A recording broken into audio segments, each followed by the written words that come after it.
பாருங்க, ஒரு பூனைக்கும் எலிக்கும் ஃப்ரெண்ட்ஷிப் இல்ல, அக்ரிமெண்ட். டெய்லி ஒரு நாள் ரெண்டு பேரும் சந்திச்சுக்கணும், நல்லபடியா உட்காந்து டைம் ஸ்பெண்ட் பண்ணலாம்.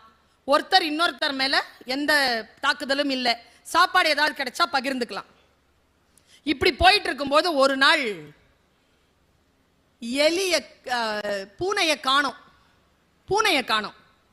எலி தேடி தேடி பார்த்தது, பூனையை காணோம். காலையில இருந்து மத்தியானம் வரைக்கும் தேடிச்சு, காணோம். மத்தியானத்துக்கு வீட்டுக்கு சாப்பிட வந்துச்சு. அப்போ ஒரு குட்டி எலி இருந்தது. குட்டி எலி கேட்டுச்சு, எங்கம்மா மாமாவை காணோம்?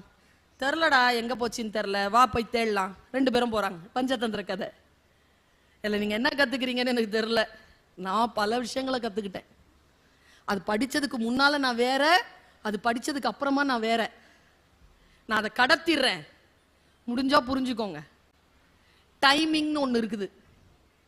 எங்க, எப்போ, எப்படி சரியான விஷயமா இருக்கும், தப்பான நேரமா இருக்கும்.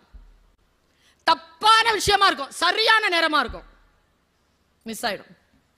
சரியான நேரத்தில் சரியான விஷயத்தை அடிக்கணும், தப்பான விஷயத்துல சைலண்டா இருக்கும்.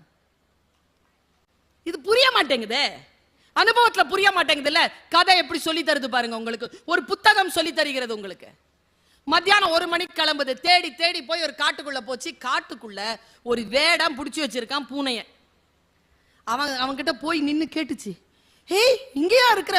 5 மணிக்கு பிடிச்சதுரா, பசிக்குதுப்பா, சீக்கிரம் கட் பண்ணி விடுப்பா, வெளில வரணும்னா. டைம் பார்க்குது 5. சூரியன் அஸ்தமனம் ஆகிறதுக்கு இன்னொரு 1/2 மணி நேரம் இருக்கு. என்ன செய்யலாம்? மெதுவா கடிக்குது. உடனே அந்த குட்டி வந்து டக்கு டக்கு டக்கு டக்குன்னு கடிச்சது. அம்மா கண்ணை காட்டுச்சு, சைலண்ட் ஆயிடுச்சு.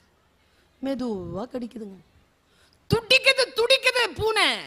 இது மெதுவா கடிக்குது. கரெக்டா 5:30 ஆச்சுங்க. தூரத்துல இருந்து சத்தம். வேடம் வந்துட்டான். டக் டக் டக் டக்னு. அவன் வர்றதுக்கும் சரேல் இது கிழிக்கிறதுக்கும் உள்ள இருந்து பூனை ஓடுறதுக்கும் இது எலி குட்டியை பிடிச்சிட்டு போய் பொந்துல அடையிறதுக்கு சரியா இருந்தது டைமிங்.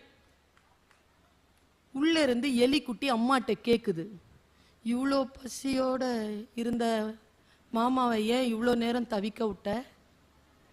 அம்மா சொன்ன பதில் தான் இன்னைக்கு நமக்கு பாடம். இங்க பாரு, அது பூனை, அதுக்கு சாப்பாடே நாம தான். சரியா? அப்போ எலி குட்டி கேட்டுச்சு, அதான் உன்னோட அக்ரிமெண்ட் போட்டிருக்குது, உன்னை சாப்பிட மாட்டேன்னு. அக்ரிமெண்ட் எனக்கு தான். அது காலையிலேருந்து பசியா இருக்குது. உன்னையும் காப்பாற்றணும், பூனையும் காப்பாற்றணும்னா சரியான டைமிங்க்கு வெயிட் பண்ணி